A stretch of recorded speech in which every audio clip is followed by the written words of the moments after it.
बच्चे हम लोग लिपि और उसके विकास के बारे में पढ़ेंगे। ठीक है, चलिए हम लोग देखते हैं लिपि की परिभाषा।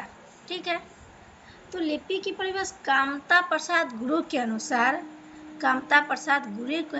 लिखित भाषा में मूल ध्वनि के लिए जो चिन्ह मान लिया गया है वे ही वर्ण कहलाते हैं। ठीक है, पर जिस रूप से ये लिखे जाते हैं उसे लिपि कहते हैं। कामता प्रसाद गुरु के अनुसार लिखित भाषा में मूल ध्वनि के लिए जो चिन्ह मान लिए गए हैं वे ही वर्ण कहलाते हैं, पर जिस रूप में ये लिखे जाते हैं उसे हम क्या कहते हैं? लिपि कहते हैं। चलिए, क्या लिपि की विकास की अवस्था। ठीक है, लिपि के विकास की अवस्था। लिपि के विकास की प्रमुख निम्नलिखित अवस्थाएं मानी जाती हैं। सबसे पहले क्या है हमारा? सबसे पहले चित्र लिपि आया। उसके बाद प्रतीक लिपि आया, उसके बाद भाव लिपि आया, उसके बाद ध्वनि लिपि आया। तो पहले हमारा चित्र लिपि आया, उसके बाद पहले हमारा चित्र लिपि आया। ठीक है, पहले हमारा क्या है? पहले हमारा चित्र लिपि आया, उसके बाद हमारा प्रतीक लिपि आया, उसके बाद हमारा भाव लिपि आया, उसके बाद हमारा ध्वनि लिपि है। ठीक है, तो लिपि के क्रम क्या है? चित्र लिपि, प्रतीक लिपि, भाव लिपि और ध्वनि लिपि। तो लिपि के विकास की अवस्था। और उसके बाद ध्वनि लिपि को दो भागों में बांटा गया, अक्षरात्मक और वर्णात्मक। वर्णात्मक में आपका रोमन लिपि है। ठीक है, और अक्षरात्मक में भारत की लगभग सभी लिपियां क्या है? अक्षरात्मक है। बस जो भी वर्णात्मक लिपियां हैं रोमन लिपि को छोड़कर भारत की सभी लिपियां अक्षरात्मक है, और बाकी जो है हमारी रोमन लिपि ये वर्णात्मक के अंतर्गत आती हैं। ठीक है, लिपि के विकास की हमारी चार अवस्था है, चित्र लिपि, प्रतीक लिपि, भाव लिपि और ध्वनि लिपि। ध्वनि लिपि को दो भागों में डिवाइड किया गया, अक्षरात्मक लिपि और वर्णात्मक लिपि। अक्षरात्मक लिपि में भारत की लगभग सभी लिपियां अक्षरात्मक है, जैसे आपका देवनागरी होगी, गुरुमुखी हो गई।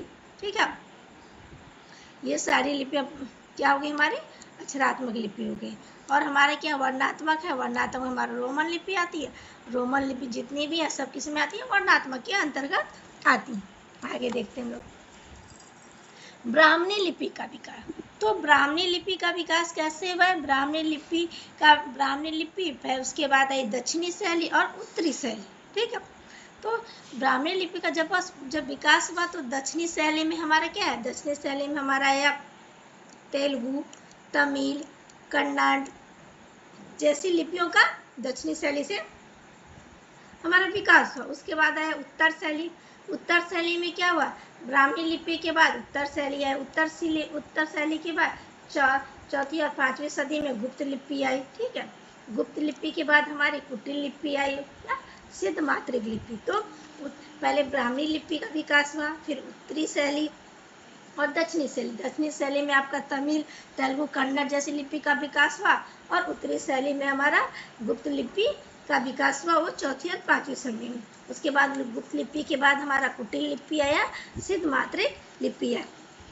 फिर सिद्ध मात्रिक लिपि या कुटिल लिपि को दो भागों में बांटा गया। पहली देवनागरी लिपि जो 9वीं सदी में है, फिर दूसरा क्या? शारदा लिपि जो 10वीं सदी में आया। तो इस प्रकार हम लोगों ने देखा कि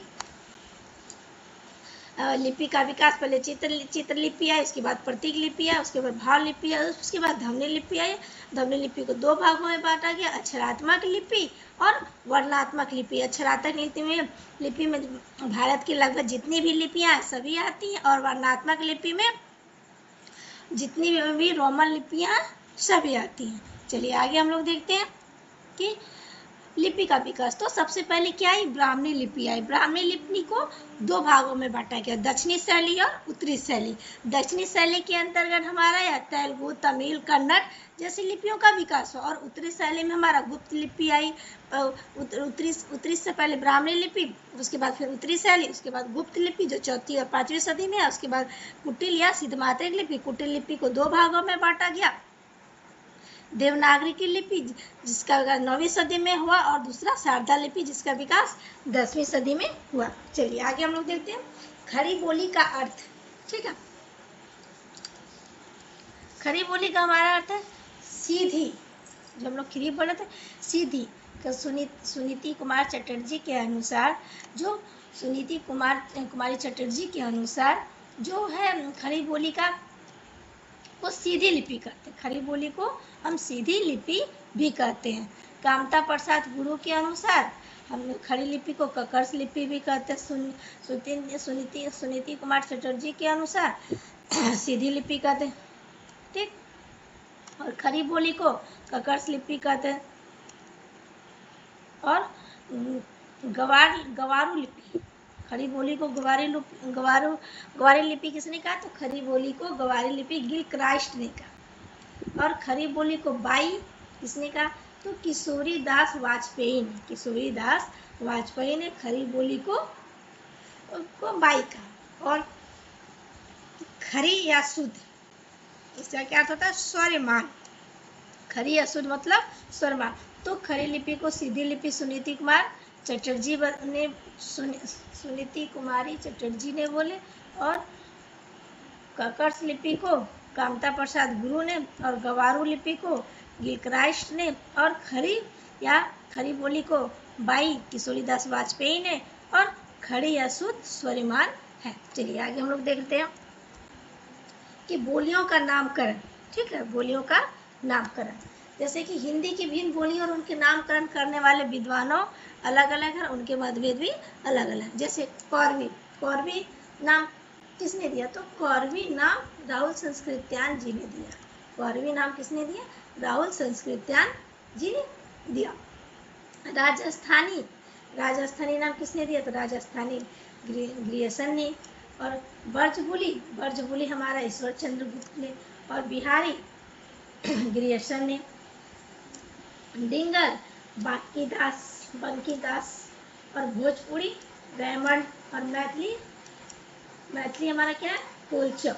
तो इस प्रकार हम लोगों ने देखा कि हिंदी की भिन्न बोलियां और उनके नामकरण वाले विद्वान, तो कौरवी राहुल संस्कृत्यान ने, राजस्थानी ग्रियर्सन ने, ब्रजबुली ईश्वर चंद्र ने, और बिहारी किसने दिया? बिहारी नाम ग्रियर्सन ने, और डिंगल नाम बांकीदास ने, और भोजपुरी रेमंड ने, और मैथिली कोलचक ने। तो इस प्रकार हम लोगों ने देखा कि ब्राह्मणी लिपि का विकास कैसे हुआ, लिपि का विकास कैसे हुआ। एक बार हम लोग फिर से देखते हैं लिपि का विकास हुआ। तो पहले चित्रात्मक लिपि आई, फिर हमारी प्रतीकात्मक लिपि आई, फिर हमारी भावात्मक लिपि आई, फिर उसके बाद हमारी ध्वनि लिपि आई। फिर ध्वनि लिपि को भी दो भागों में बांटा गया, एक अक्षरात्मक लिपि और दूसरा वर्णात्मक लिपि। और वर्णात्मक लिपि में जो भी रोमन लिपियां वो सभी आ जाते हैं, और अक्षरात्मक लिपि में भारत की लगभग सभी लिपियां जो है कि अक्षरात्मक और उसमें आती है, जैसे देवनागरी। फिर ब्राह्मणी लिपि का विकास कैसे हुआ? तो सबसे पहले ब्राह्मणी लिपि है। ब्राह्मणी लिपि को दो भागों में बांटा गया, दक्षिणी शैली और उत्तरी शैली। तो दक्षिणी शैली में हमारा या तेलुगु, तमिल, कन्नड़ जैसी लिपि का विकास हुआ। और उत्तरी शैली पहले ब्राह्मणी लिपि का, फिर उत्तरी शैली के बाद गुप्त लिपि का विकास हुआ। गुप्त लिपि चौथी और पांचवी सदी में है। और उसके बाद कुटिल लिपि आई या सिद्धमात्रिक लिपि है। सिद्धमात्रिक या कुटिल लिपि को दो भागों में बांटा गया, देवनागरी लिपि जिसका विकास 19वीं सदी में, और सादा लिपि जिसका विकास 10वीं सदी में हुआ, ठीक है। सादा लिपि हमारा उसका विकास 10वीं सदी में हुआ, है ना।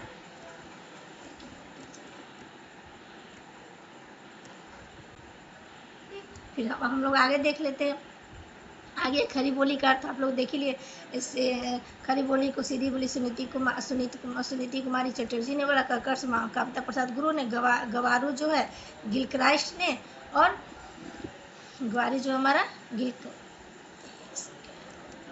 गवारू गिलक्राइस्ट ने, और ककर्स कामता प्रसाद गुरु ने, खरी या बाई किशोरीदास वाजपेयी ने, और खड़ी या शुद्ध स्वरमान ने।